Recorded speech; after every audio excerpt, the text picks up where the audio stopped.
গ্রাম অঞ্চলে প্রচুর কুয়াশা, তার মধ্যে এখানে একটু কমই পেলাম, কিন্তু প্রচুর কুয়াশা কুয়াশা ভাব।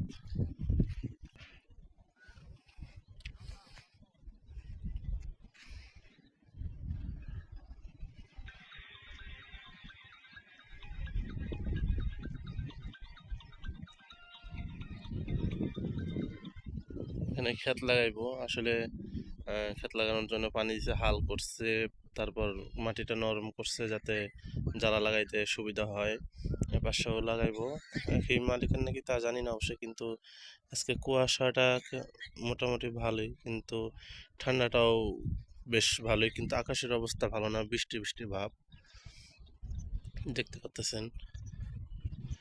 এই অবস্থায় মাঠে ঘাটে যারা কাজ করে তারা কি কষ্টে যে কাজ করবে তারাই একমাত্র জানে, আর কেউ জানে না। দেখতে পাচ্ছেন এই যে সামনে একটা বাড়ি আবার।